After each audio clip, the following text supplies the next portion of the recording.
ایک کنجوس کے گھر کوئی مہمان آیا تو اس نے اپنے بیٹے سے کہا کہ آدھا کلو عمدہ قسم کا گوشت کہیں سے لے کر آؤ۔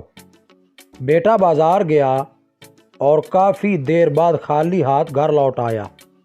کنجوس باپ نے پوچھا، گوشت کہاں ہے؟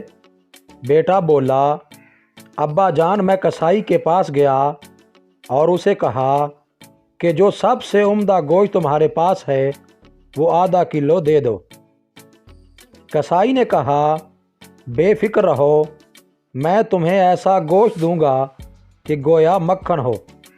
میں نے سوچا اگر ایسا ہی ہے تو مکھن ہی لے لیتا ہوں۔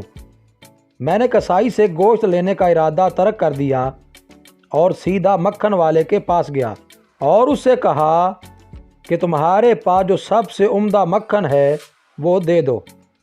مکھن والے نے کہا، بے فکر رہو، میں تمہیں ایسا مکھن دوں گا کہ شہد ہو۔ میں نے سوچا کہ اگر ایسا ہی ہے تو پھر شہد ہی خرید لوں۔ چنانچہ میں شہد والے کے پاس گیا اور اس سے کہا کہ تمہارے پاس جو سب سے عمدہ شہد ہے وہ مجھے دے دو۔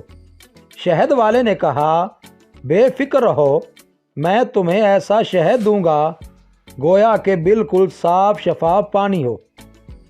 میں نے سوچا اگر یہی قصہ ہے تو پانی گھر میں ہی موجود ہے، اس لیے میں خالی ہاتھ واپس آ گیا۔ کنجوس باپ کہنے لگا، واہ بیٹے، یہ تو تم نے بہت عقل مندی سے کام لیا، مگر ایک نقصان پھر بھی کر دیا ہے، وہ یہ کہ ایک دکان سے دوسری دکان جانے میں تمہاری جوتی گھس گئی ہوگی۔ بیٹا بولا، نہیں ابا جان، ایسا نہیں ہے، میں تو مہمان کی چپل پہن کر گیا تھا، اس لیے کوئی نقصان نہیں ہوا۔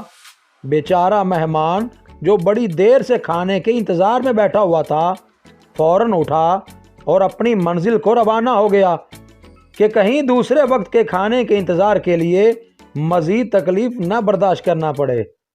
مزید اچھی ویڈیوز کے لیے چینل کو سبسکرائب کریں اور بیل کے آئیکن کو لازمی پریس کریں۔